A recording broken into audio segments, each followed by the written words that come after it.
Hello everyone, welcome back to the Temporal Anomalies Season 2 Achron tournament. This is Shadow333 presenting the tournament, and this is the third series tonight, and the last series actually, because the first series ended in forfeiture.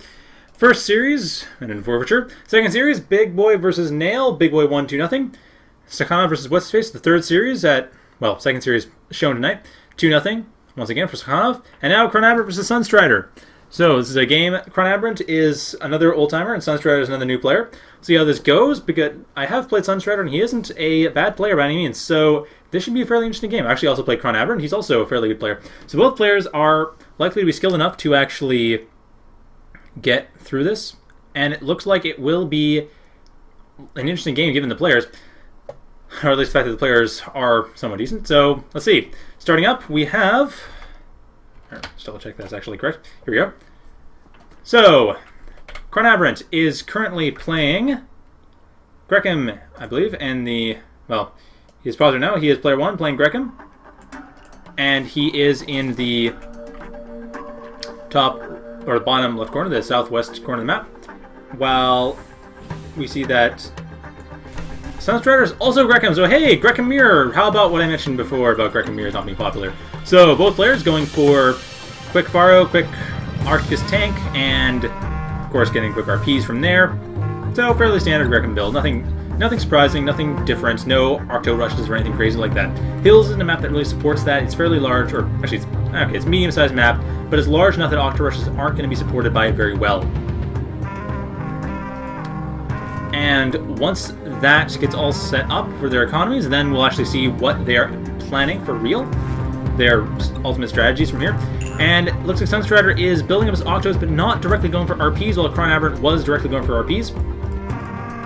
So ChronAberant definitely more focused on the economy, but it's not a huge deal. Sunstrider will still be going for RPs, he just hasn't actually built up the RPs yet. You can build RPs straight from the Pro Generation, but not everyone does that. Some people prefer to build the Octos and then build RPs from there, because it just allows you to have the Octos earlier on. I mean, it's not a huge deal, but some people do like to have it for defense. Really, I don't see a huge point in not going for Octos. So basically, sorry, not going for RPs initially. So 5 LC, 1 QP, and another Octo coming up, likely for Generation, or possibly Scouting, probably both. And then 7 LC for ChronAberant. So ChronAberant's going for more of an old school Grekim build, where you get a lot of LC and no, actually just a lot of Resources period, not the old school Grekim build. The old school Grekim build was a lot of LC, Octo Rush, and a lot of QP, Chrono Rush. Not likely to be the case, and oh, holy crap.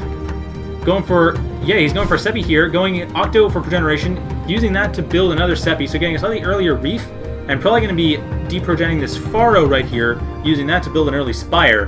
Though he hasn't built the Seppi yet, he will be seeing, there we go, there's the Seppi.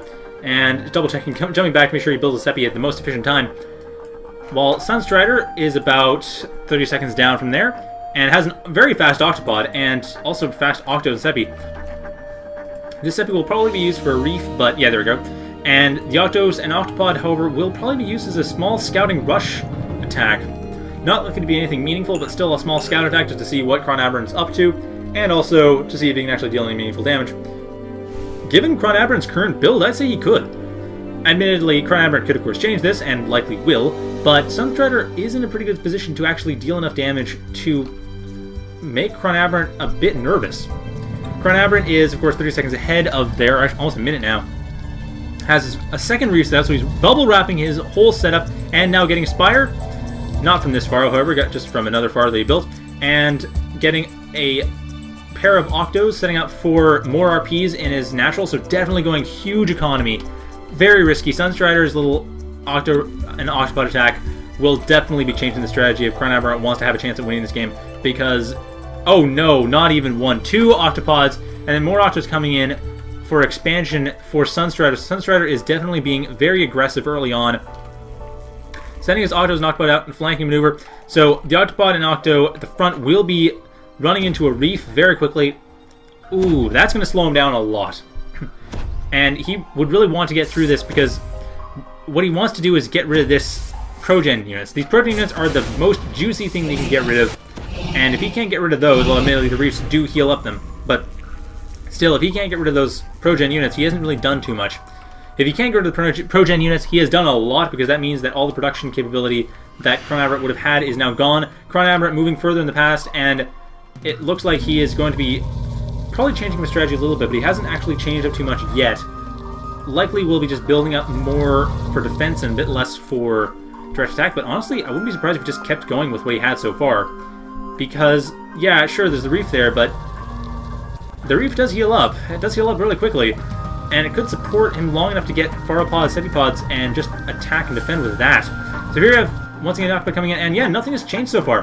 The only difference is that the RPs aren't coming in, and Sunstrider has actually changed up his tactics a bit, and moving in a bit faster, trying to get rid of... Oh no! ChronAberant has changed. He is getting quick Octopods, one of which is getting heavily damaged, the other one is being defended well enough, but unfortunately for Sunstrider, the bubble wrapping reefs are going to be dealing with healing this Octopod well enough that the Octo has done effectively nothing. Right now, nothing is actually taking advantage of this, and the Octopod from Sunstrider has just gone down, so another flanking Octo and Octopod coming in will be helping out, and of course, still using this attack to cover a bit of an expansion, but not very much of an expansion. I'm a bit surprised at this. Sunstrider, back at his point of view, 423 mark, is building up Octos Pharos, sending them forward as well, but he really should have taken advantage of this for more map control, getting more of an expansion set, and then from there building up air units and getting higher tech, because right now, the only thing he really has going for him is the fact that he has initiative. Sort of. Actually, he has more of the last word than initiative. He's further in the past.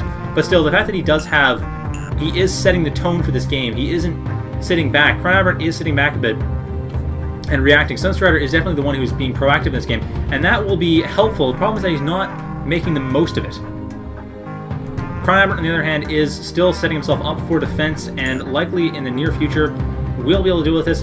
Sunstrider has sort of echoed out his attack and moved in to focus entirely on the flank, but he hasn't attacked in yet. He is actually... Never mind. I suppose I was wrong. He is actually starting to build some expansion in the center of the map using the momentum he had gained earlier. And this will be... Here we are. Now the flank attack is happening. No, the flank attack is not happening. Sunstrider is dancing around, unsure about whether or not to actually start flanking, and this will be a...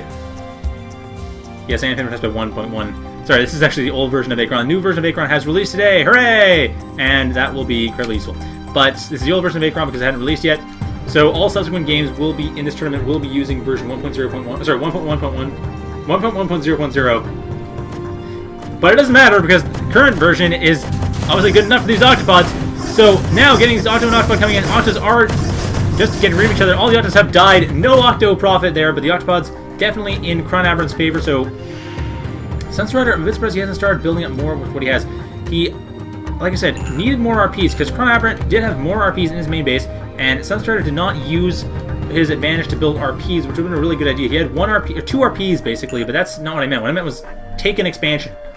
Take a full expansion, like 5 or 6 RPs at least. And now we have 3 Octopods and 3 Octos coming in to fight off 2 Octopods, 2 Octos, and 2 Pharos. So that Pharos actually might be able to turn this... No, 3 Octopods. Never mind. You know what? I think Sunstrider has managed to pull himself in a good position. No, 4 Octopods now. But it looks like Sunstrider's in a much better position. Yes, he is. The one Octopod right here, pushed to the front by ChronAberant, will be going down quickly, and it looks like Sunstrider does have the advantage in this fight. And yes, he is definitely focused on this Octopod. One Octopod in the north or south here will be going down quite quickly. And Sunstrider has been in a good position, but ChronAberant seems to have changed his position slightly. No, he hasn't. No, Sunstrider fight has not changed at all. Or if it has, it's changed very minorly. And it looks like, yeah, this Octopod actually will be moved back slightly, so he has slightly better position for that Octopod, but no real difference. The Octopod's still going down quickly, and Sunstrider is still going to be dealing enough damage to deal with this, but he has actually retreated. He is not... In fact, he's retreated into what he hopes to be a more favorable position, but unfortunately the Octos were not prepared, so they are getting torn apart before being able to deal a whole lot of damage. And now ChronAberant once again is running away, so both players are being very hesitant about committing any forces to an attack. They keep attacking and they're retreating and attacking and retreating, and it looks like Sunstrider will be getting himself advanced structures around the 6:13 mark, so 4 minutes later than ChronAberant did, but ChronAberant hasn't actually really taken advantage of it yet. He now has a Spire, and he will probably be getting Sepipods fairly soon, but still focusing on Octos, still focusing on this expansion that he wanted to get earlier, and definitely focusing on QP heavily. Oh my. So don't be surprised if Gate Tech, or Chronoporting rather, starts coming up, because that is going to be very powerful. And ChronAberant's base, very well defended. These domes, great idea. nothing really coming in yet for Sunstrider, but at this rate, if Sunstrider gets chronoporting and gets Pharopods and all that, these domes will be able to handle them no problem. Of course, the domes coming in, the Pharopods coming in the back will be a bit harder, but still the domes will be able to deal with anything coming from the front. So a frontal assault is a very poor choice for Sunstrider right now.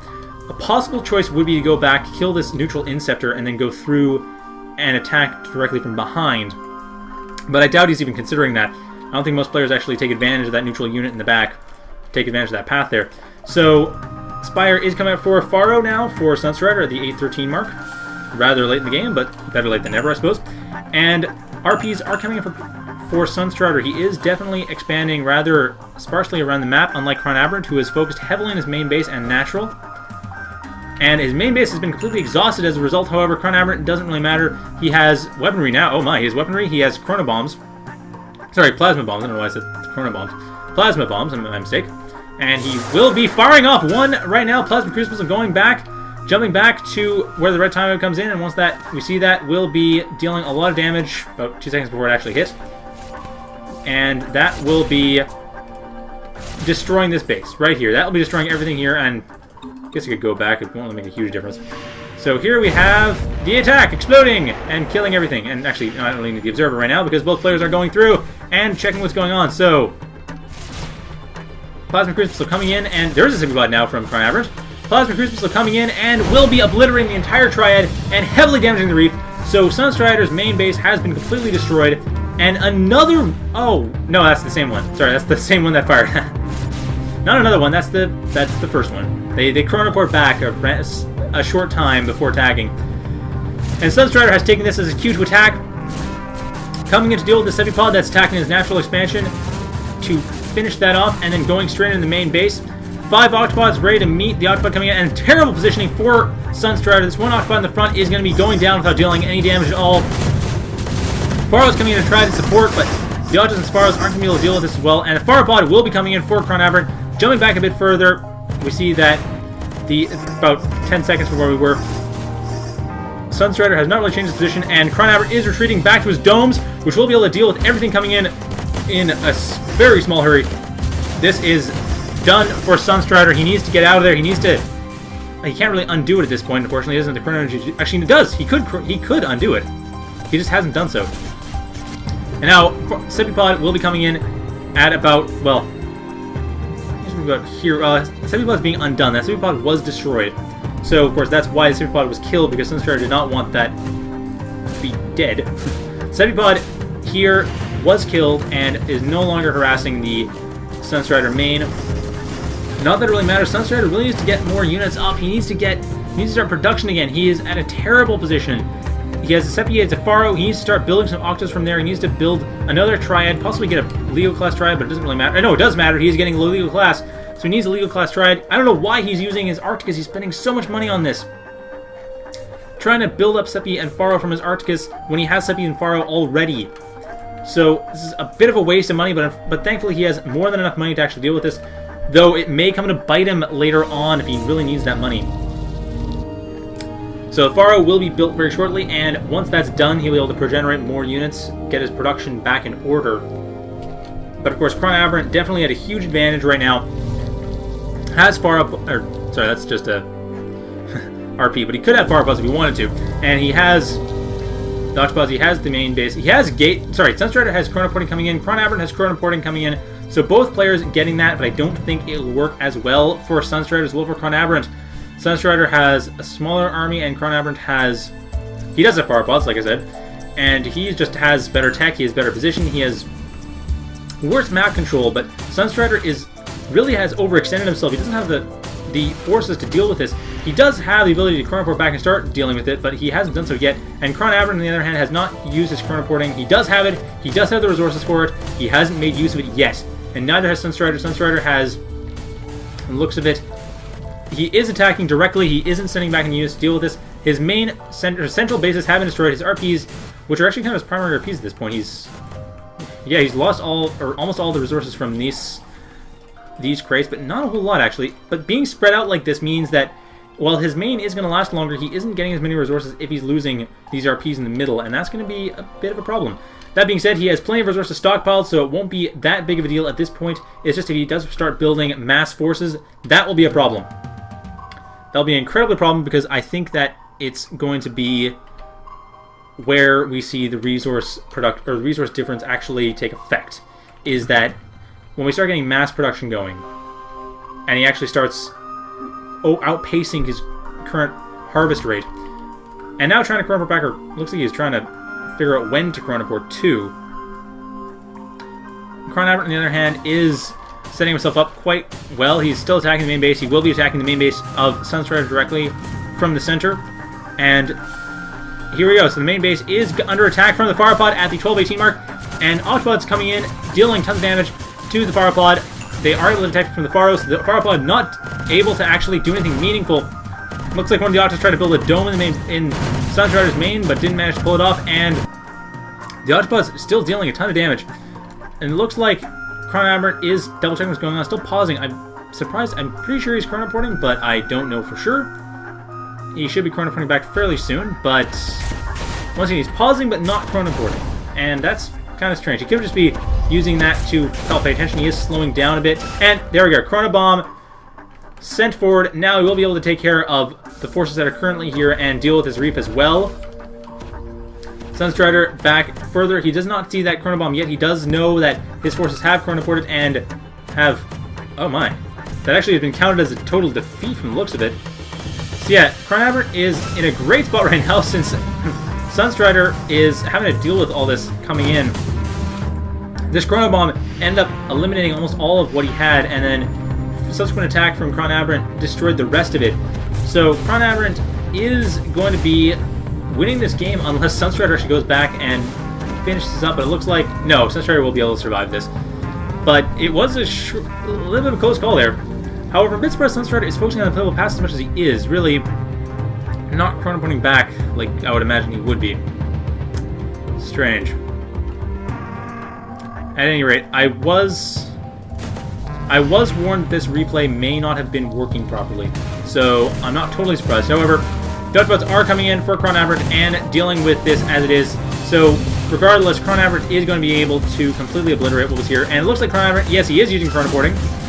So, oh, no, Sunstrider is chronoporting as well. Okay, good. No, sorry, that's not him chronoporting, that's him being chronoported. That's in response to being chronoported. So, ChronAberant definitely in the lead, and we see the chronobomb coming in and finishing this off. So, now we see the chronoporting happening. Looks like it is happening. Where is it happening? Sorry, I apologize. It's one of the hard parts about casting Grekim is figuring out where they're chronoporting from. And if I had to guess, I'd say it'd be... No, where do you chronoport from? Because he chronoported around here somewhere, but it doesn't look like he actually chronoported back anything meaningful. So I don't see anything coming in yet. Sunstrider, on the other hand, further in the future, doesn't have anything to live with, and really just has a bunch of RPs strewn about the map. So, not in a great spot, and it looks like... Here we are, Octopod. That was an Octopod that was chronoported back. So, nothing huge, but enough that... Well, actually, not really enough either. ChronAberant already won. ChronAberant, at this point, has the game in the bag, and I don't see Sunstrider finding any way out of this. No, he has RPs. RPs, that's about it. So, it's going to be a problem, and I apologize for that once again. I'm going to have to still do some more testing to figure out exactly what's going on with the replays, because something weird is going on with replays. Regardless, hey, Firepod is well being chronoported back, so ChronAberant definitely in a great spot. Definitely has won at least this replay. He apparently did win the actual game, and involved the Octopods attacking more directly, but yeah, it looks like Sunstrider has lost, and yeah, so, Well, anyway, Sunstrider, forced loss, so, sorry about that weird ending, a bit anticlimactic, I'm afraid. Regardless, we are going to be moving on from here to Village Saint-Antoine. That is another map that was actually in both Hills and Village were in the first tournament. They were both in Temporal Anomalies Season 1. They were... They were popular enough that we decided to keep them for Season 2. So that will be... interesting map. Village de Saint-Antoine from Season 1 seemed to really have a heavy rush focus. It was very, very common to see players just going in and rushing right at the start, especially with vet gear. And let's see, so ChronAberant has definitely won the day in the first map. But yeah, so Village de Saint-Antoine is a map that's more focused on rush-oriented strategies, or tends to be more focused on rush-oriented strategies, less focused on being long-term. It's a very low-resource map. It's an open map. It's a medium-sized map, 256 by 256, which is a bit bigger than Hills, a bit taller than Hills, but as wide. However, because of the lowered resource count and much more open paths, it's a lot easier to rush with, and it's a lot easier to get around with. So we will be seeing likely a more rush, like I said, rushing. Everything will be rushing in this upcoming game. So if it's not rushing, I'll be surprised. But it will likely be rushing. Didn't mention there'll be rushing, because there will be. I'm almost guaranteeing it. So, with here underway, we have Game 2. So, it was an interesting game last one, except for the corruption at the end, and we'll see if both players do a Grekim once again, or if they decide to switch it up a bit. So once again, ChronAberant in the northwest going for Grekim, and Sunstrider in the southeast is going to be also going for Grekim. So once again, a Grekim mirror. So, like I said before, I guess this isn't completely out of popularity, which is good to see. All races have been represented on the round of 32, which is nice. So all races should... Well, I mean, given that I think all of our winners... Yeah, we had Vecchio winner in the first match, and then CISO winner in the second. And in all cases, there were mirrors. So, rather interesting round of 32 opening week is that every single match has been a mirror. Or, you know, it's all but one match has been a mirror. So, yeah, that's going to be kind of interesting. I don't know how this is going to continue because, of course, eventually people will be fighting other people who aren't playing the same race, but it just so happens that mirror matches. How about that? So, once again, Sunstrider going for more economy-based build. The Arcticus tanking up front. So it looks like the Arcticus is actually going to go straight into the natural. No, he just realizes where he can land, and now landing near here somewhere, probably.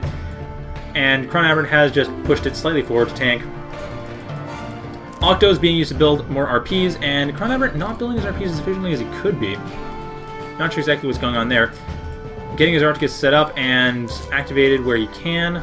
There isn't a huge amount of building space in this section, so if I just can't really show you.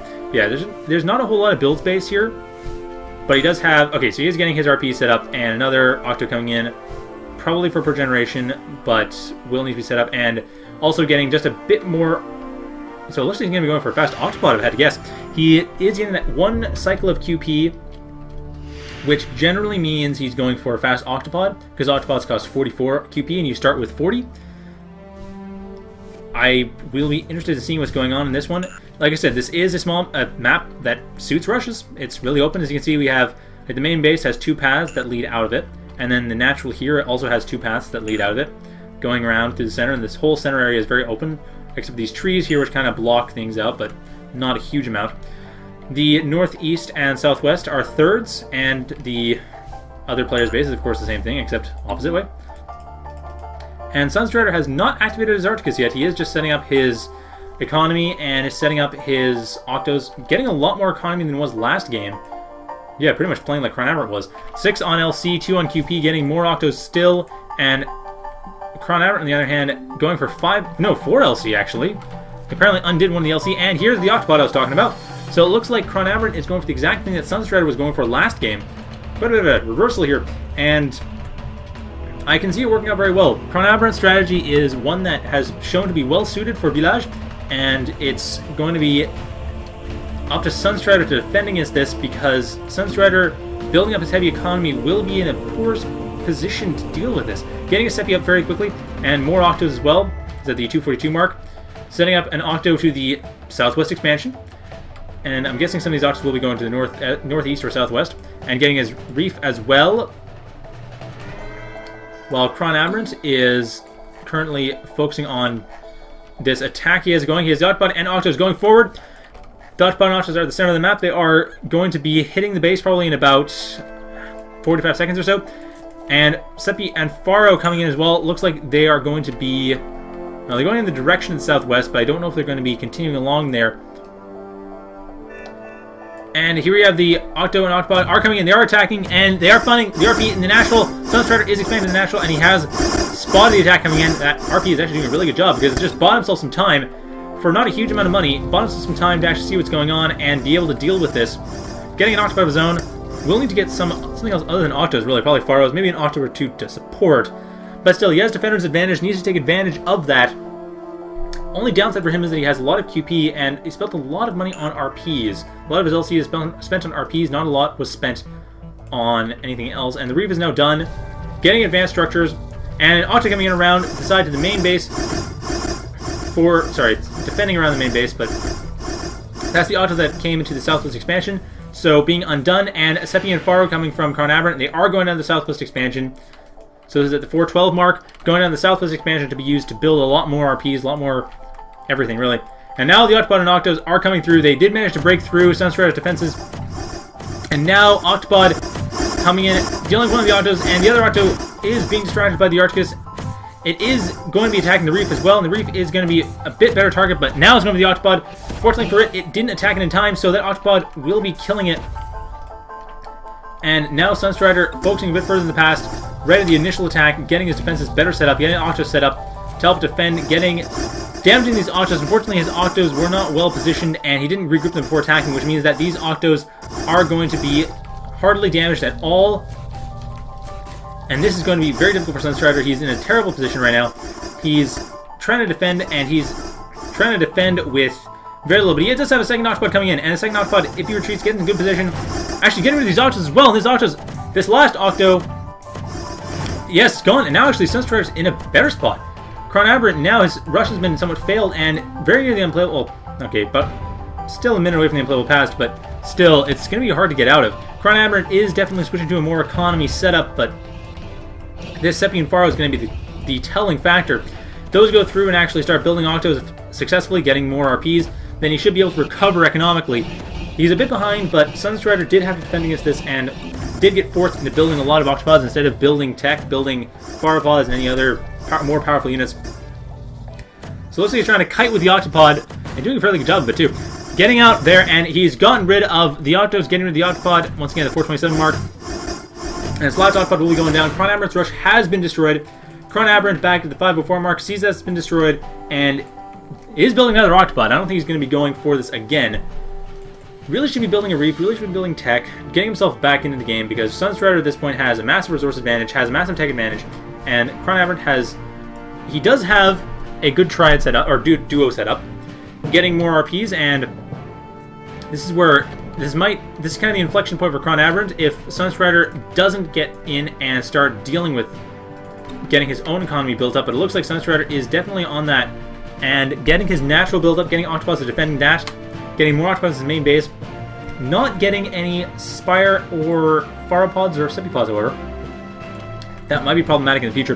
While ChronAberant isn't focused on getting himself a Reef either. More focused on getting his economy, so building up very much like he did last game. However, on this map, that's a much riskier thing to do. There isn't as much safety in this map. There isn't as much defense to be had.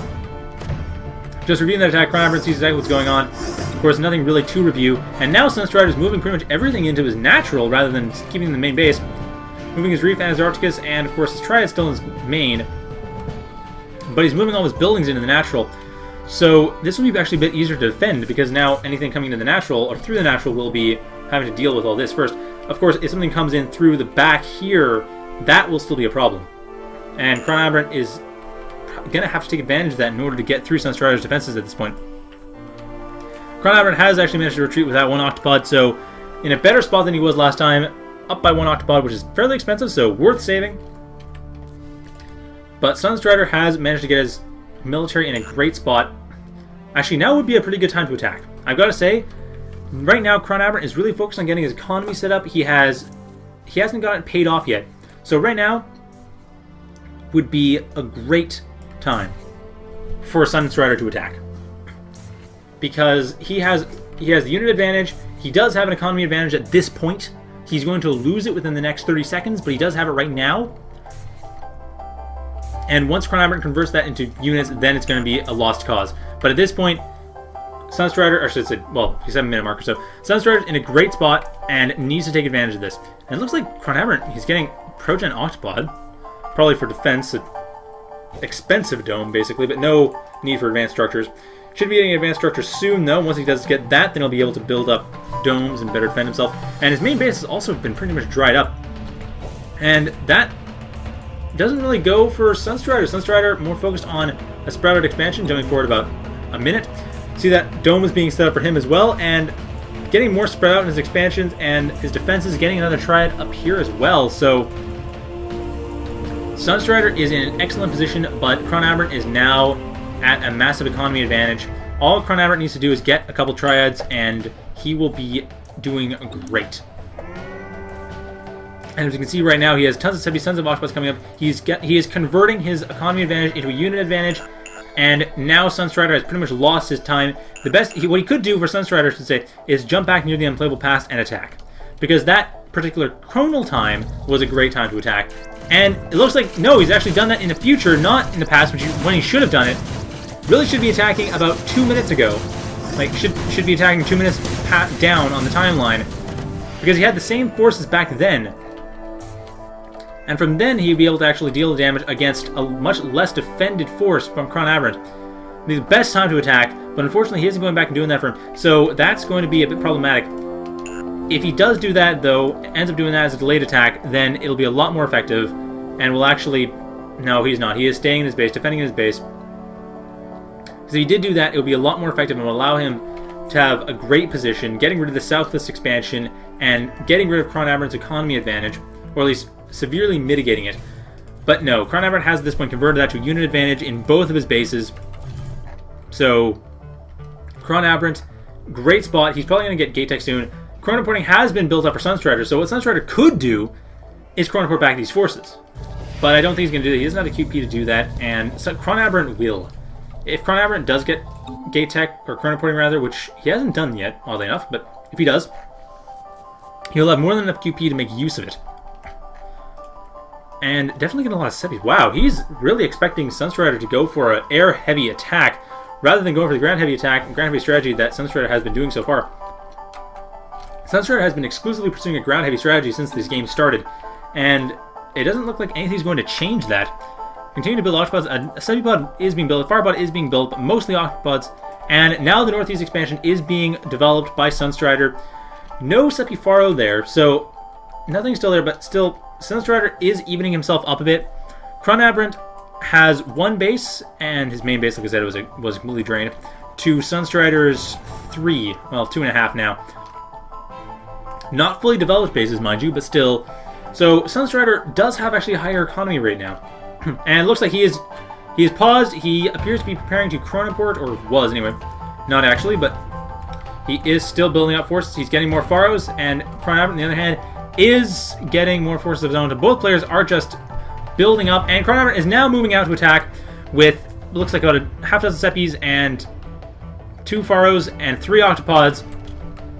This should be a very powerful attack once it gets through. And now we're back to the present. Wow, both players actually at the present, oddly enough. You don't actually see this a lot, but it's good that we are seeing it, because the present is a great place to do macro, and it will mean there's going to be a lot of achronal shenanigans going on. Of course, ChronAberant, like I said, has a massive unit advantage at this point. It's going to be very difficult for Sunstrider to get through here.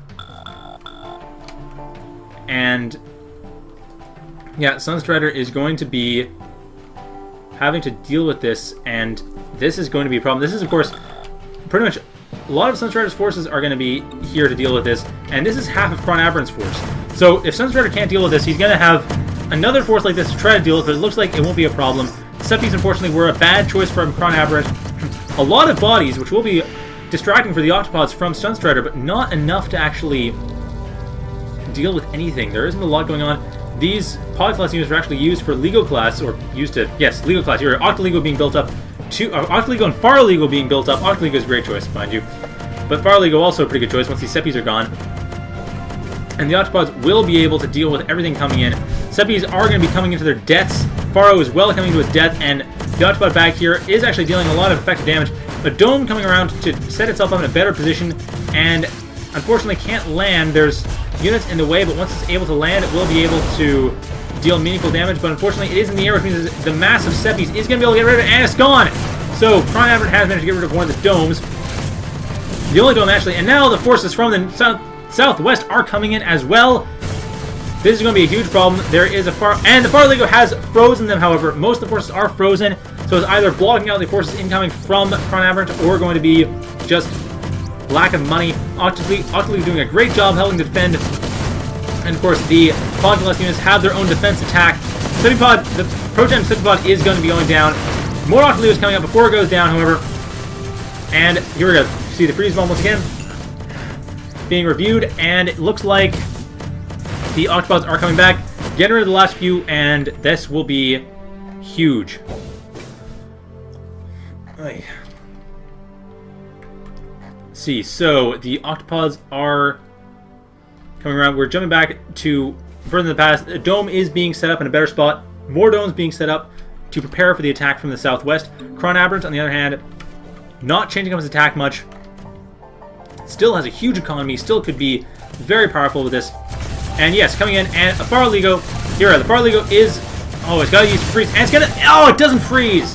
Oh, that is a shame. So, the forces came in, were able to deal with the Farlego. It didn't backfire, because Sunstrider probably wanted that to freeze. But if he's good about it, he should be able to get that Farlego in place and use it to freeze a lot more effectively.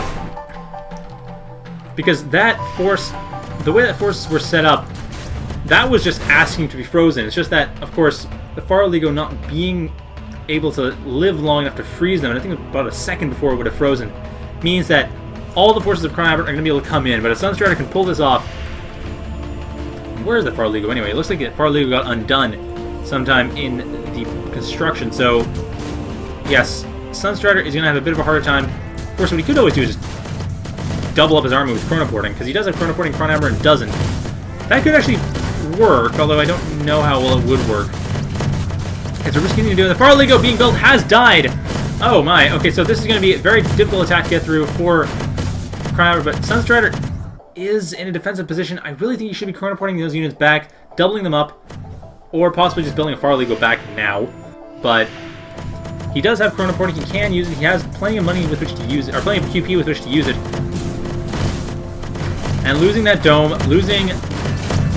Here, a Seppiego coming in. The Farlego will be destroyed, but a Seppiego is coming in, which will at least be of great use. They are powerful units. They are both good against air and ground. Mostly against air, but still good against ground. And Octolego is going to be helping out, defending against the Octopods. The Octopods of ChronAberant are being mostly destroyed. And yes, the Octopods for ChronAberant are going to die before those of Sunstrider. And Seppiego is going to come in and flank.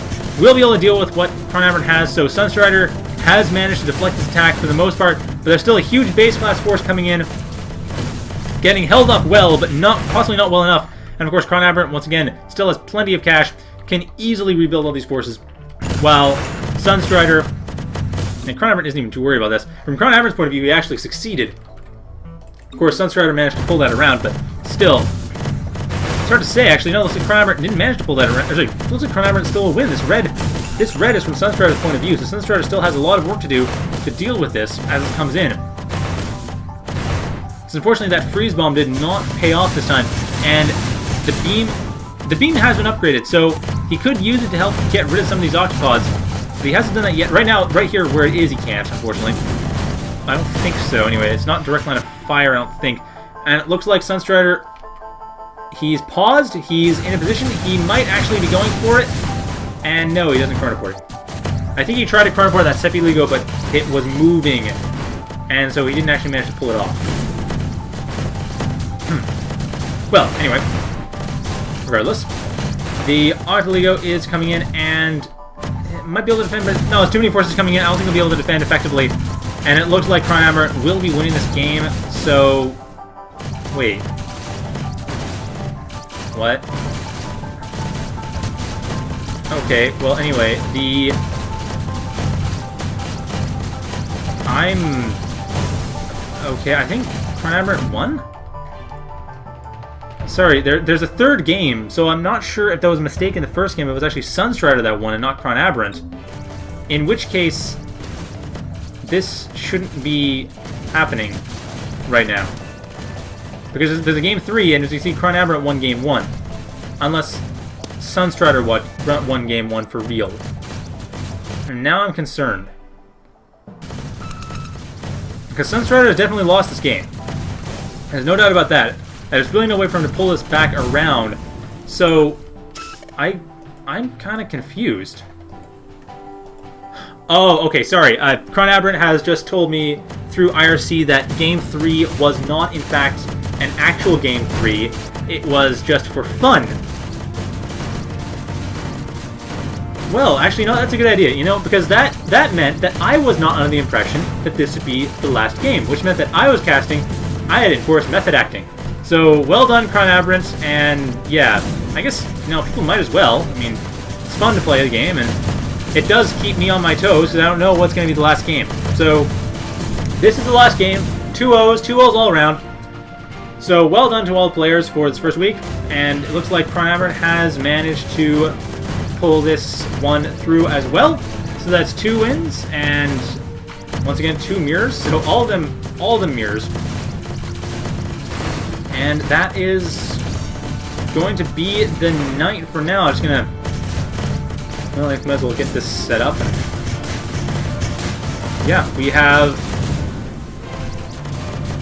Well, that's it. So ChronAberant wins 2-0 against Sunstrider. Very well done. And we will have just a last little conclusion to the game, and we'll wrap up. And after that, it'll be the end of these matches. So that was a series. So ChronAberant just moving around to sweep, getting rid of these last few RPs, but that'll be it. So nicely done, ChronAberant, with his attack from the northwest, southwest. Like I said before, Sunstrider did have a really good chance earlier on. What he should have done when he had that octopod, he had 5 octopods, just go with them. Like, attack with unplayable pass attack and finish off this southwest base. He knew it existed, but of course, it's one of those really tough things. It's probably something if I was playing, I probably wouldn't have thought of at the time. It's, as an observer, of course, you always see more of the game.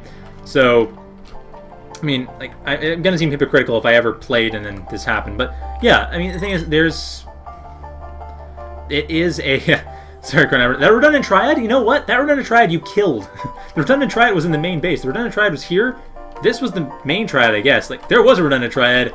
It didn't do much. Yeah. I suppose it wasn't that redundant, really, in that case.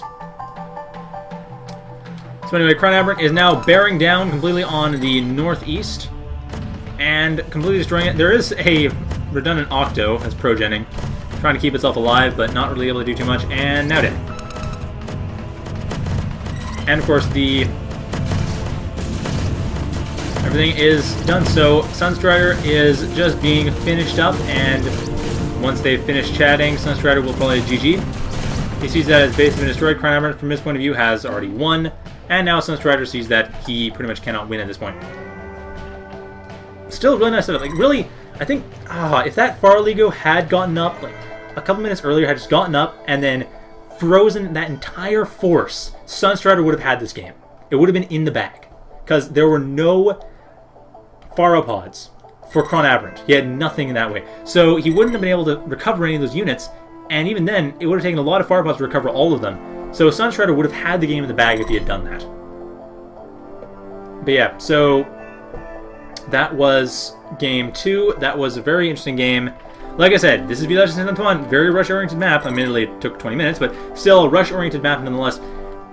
And because it's so open and small, and I really didn't expect that when I made it, but there you go. Open maps are rush maps. And Sunstrider now is double-checking what he had earlier in the past, but both players really are not committed to this right now. So that is the game. Well done to ChronAberant. So 2-0 for ChronAberant. And we see that... No, not what I want. Sorry about that.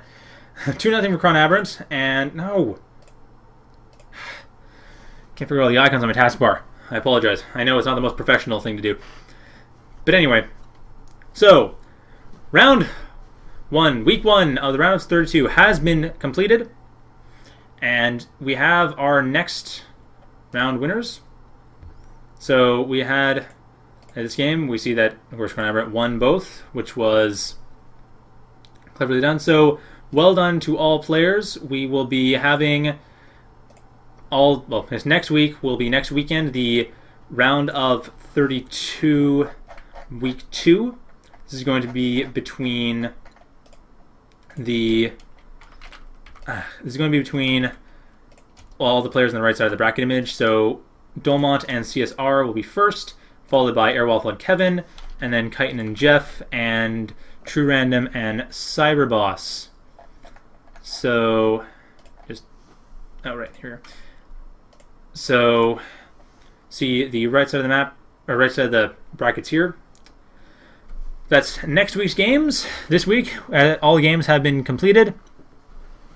So thank you for watching, everyone. I hope you enjoyed this, and have a good night.